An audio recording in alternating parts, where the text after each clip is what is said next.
పెనమలూరు నియోజకవర్గంలో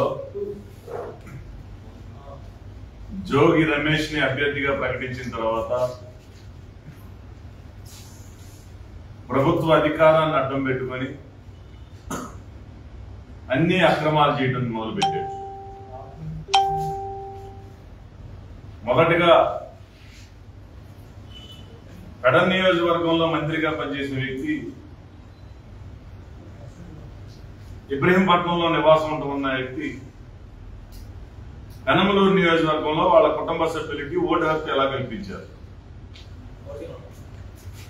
రెవెన్యూ సిబ్బంది దగ్గర నుంచి పోలీస్ సిబ్బంది దాకా, అలాగే కలెక్టరేట్ లో కూడా ఇతని అధికారానికి లొంగి పనిచేయడం జరిగింది. పెనమలూరు నియోజకవర్గంలో అతను నివాసం ఉండే ప్రాంతం ఎక్కడ? ఎక్కడా కూడా అతనికి అడ్రస్ ప్రూఫ్ కూడా లేకుండా ఓటు హక్కు ఎలా కల్పించారు? పెడన్ నియోజకవర్గంలో మంత్రిగా పనిచేసినప్పుడు అతని కింద పనిచేసిన రెవెన్యూ సిబ్బందిని కానీ పోలీస్ సిబ్బందిని కానీ ఇక్కడ అధికారులుగా ట్రాన్స్ఫర్ చేయించుకోవడం జరిగింది. ఉయ్యూరు సిఐ గాని మరి కంకిపాడు పెనమలూరు స్టేషన్ లో ఎస్ఐలు గాని అలాగే రెవెన్యూ సిబ్బంది గాని ఎలక్షన్ కమిషన్ కూడా కంప్లైంట్ పెట్టడం జరిగింది. అయినా ఎటువంటి చర్యలు తీసుకోలేదు. అక్కడ రాష్ట్ర ప్రభుత్వ అధికారాన్ని అడ్డం పెట్టుకొని ఇక్కడ అధికారులతో ఎలక్షన్ ఏదో ఒక విధంగా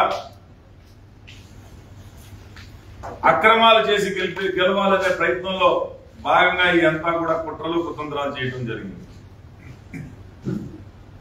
జగన్మోహన్ రెడ్డి పెడన్ నుంచి పెనమలూరుకి మార్చగానే అతను ఫ్రస్ట్రేషన్ స్టార్ట్ అయింది.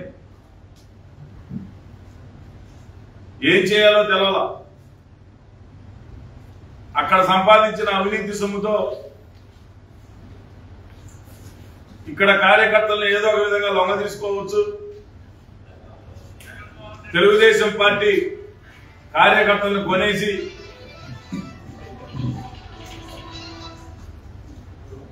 ఏదో ఒక విధంగా అక్రమాలు చేసి గెలవాలనే ప్రయత్నం మొదలుపెట్టాడు. ఎక్కడా కూడా తెలుగుదేశం పార్టీ కార్యకర్తలందరూ కూడా ఎంతో పట్టుదలతో ఎంత ఆశ చూపించినా ఆశపడకుండా తెలుగుదేశం పార్టీకి కష్టపడి పనిచేశారు. ఈరోజు అతని ఫ్రస్ట్రేషన్ కి నాకు సీటు కొంత జాప్యం జరిగినప్పుడు బాణాసంచా కాల్చడం జరిగింది. సీటు ప్రకటించగానే సీట్లు పంచడం అంటే ఏంటి? ఇది ఒక మైండ్ గేమ్. మైండ్ గేమో లేకపోతే ఇతని పిచ్చోడానాలో ఏంటో కూడా అర్థం కాని పరిస్థితి. విచ్చలవిడిగా డబ్బులు ఖర్చు పెడతాం, విచ్చలవిడిగా మద్య ప్రవాహం చేయటం,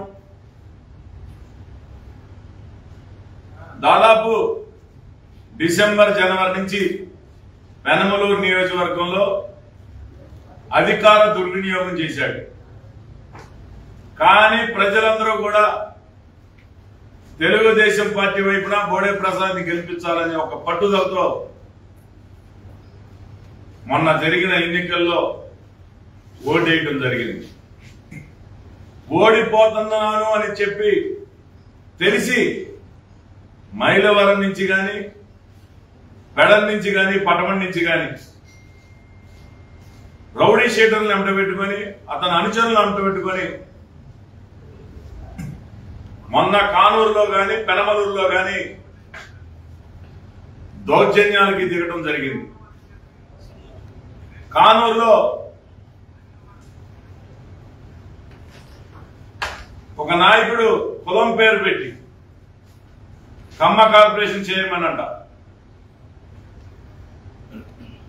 ఎవరైతే జోగి రమేష్ బంధువులో లేకపోతే ఆయన వర్గం ఉన్నారో వాళ్ళందరూ కూడా నా వైపు నిలబడితే ఈయన గారు నువ్వు ఏ కులానికి పుట్టావురా, ఏ కులానికి చేస్తున్నావు అంటే కులాలతో ఏం పని అంటే రెచ్చగొట్టే మాటలు, చెయ్యి చేసుకోవటం, బూతుల్లోకి వచ్చి పోలింగ్ బూతుల్లోకి వచ్చి భౌతికంగా దాడి చేయటం.